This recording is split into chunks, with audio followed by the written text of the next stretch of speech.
Time to suit up, all you minties, and talk about a Marvel Omnibus Reprint coming out in March of 2023. Let's get this started. This video is sponsored by Marvel Comics, so thank you to David Gabriel and the fine folks at Marvel for sending us advance notification of this Omnibus Reprint coming out next March. March! It's my birthday month. So before going any further, I always like to remind people to smash that like button, subscribe if you haven't subscribed yet. This is the home of collected editions. Why haven't you subscribed yet? It's a good question. Don't answer that in the comments yet, or at all, please. And share the video. And thank you to all of you that have shared videos in the past. Really, that is so nice. And thank you, all of you, for being here. So this is where you get your breaking news in the world of the Marvel Collected Edition. So, another reason to subscribe. Alright, now, this reprint, I assume, is because there is a movie with the title that is coming out in 2023, and Marvel is going to go ahead and start the ball rolling with it, with this reprint. I believe the first printing of this book, and it's only had one printing, was in 2016, if I'm not mistaken. But without going any further, before we start showing the covers, because there are 3 covers for this omnibus, I am talking about Guardians of the Galaxy by Brian Michael Bendis Omnibus, Volume 1. Interesting. We'll talk a little bit about that here in a second. But since we have 3 covers, let's go ahead and show off the Standard Edition cover. And this is your Standard Edition cover. This is drawn by the legendary Lionel Francis Yu, and it's one that they used for the original printing of this omnibus. Now let's go ahead and look at the content. I'll put the content box down here. So this collects the Avengers Assemble 1 through 8, Guardians of the Galaxy from the 2013 series, Point 1 and 1 through 27, Annual Number 1, Tomorrow's Avengers One-Shot, All New X-Men 22 through 24, Free Comic Book Day 2014, the Guardians of the Galaxy story, Guardians of Nowhere 1 through 4, and Guardians Team Up 1 and 2. Now, before we talk about the creators in here, and where this takes place, and what that Volume 1 could mean, let's go ahead and take a look at one of the direct market covers. So this is the direct market. I love this cover. This is by Steve McNiven.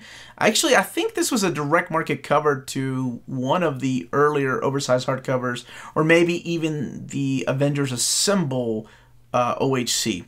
But yes, it does feature Rocket Raccoon. I'm a big fan of this cover. It's definitely a take on the Wolverine by Frank Miller. And honestly, Steve McNiven has done a take on that already. So let's talk about some of the creators in here. Because, of course, you've got Brian Michael Bendis helming all of this. And you have the artwork in here of not just Steve McNiven, but you also have Sarah Pichelli, Francesco Francavilla, Nick Bradshaw, Ed McGuinness, Kevin McGuire. I forget, Kevin McGuire did some issues here. And it also features, like, I think, was it the Kevin McGuire or Francesco Francavilla issue? It's the one where one of the characters comes in, I'll just call her Thor's sister, where she first came into the Marvel Universe. But this is Peter Quill, it's Gamora, it's Rocket Raccoon, it's Drax, and Groot. And actually, Iron Man kicks off with them. He goes off to space with them. So it's the characters that you're probably familiar with from the movies. So before I go any further, let's take a look at the other direct market cover. So this one here is drawn, or painted rather, by Alex Ross. He is doing this particular direct market cover. So what I mentioned a little bit earlier, what could that Volume 1 mean? Well, I'm hoping that means that there's a chance for a Volume 2, because this series was never finished. It was never wrapped up in a Volume 2. There were oversized hardcovers, and then there was also the Black Vortex crossover oversized hardcover. And it would be really cool if they did a Volume 2 to include all that, because they already have the Phoenix storyline here, the crossover with All New X-Men. So all of this takes place after the what we call the DNA era of the cosmic universe. So after Annihilation, Conquest, the prelude to War of the Kings and the Realm of the Kings, after War of the Kings, of course. After all of those issues are done, this is where the New Guardians takes place. And this also happens before Jerry Duggan's series. So it kind of fits between the DNA era of Guardians of the Galaxy and the Jerry Duggan era of Guardians of the Galaxy. Like I said, there is enough material for a volume 2, and hopefully the sales of this volume will make that happen. I mean, it's the point of this reprint, so hopefully it will happen. It does have some phenomenal artwork in here, Nick Bradshaw. And it was just good to see Kevin Maguire back drawing again. It's been a long time since I've seen him, so it's great. It was great to see him draw comic characters again.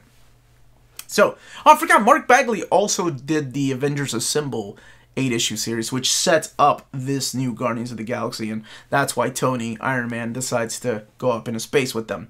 Now, let me know which cover you're going to get if you are going to pick this up, if you've never read it, if you're a fan of the movies and this might be your gateway into the Guardians of the Galaxy universe. And if you have any questions, leave your questions down below. This was the Uncanny Omar. Thank you all so much for watching. Hit that like button on the way out, and everyone stay healthy and safe out there. Oh, and pre-order. Don't forget to pre-order the book. Much love.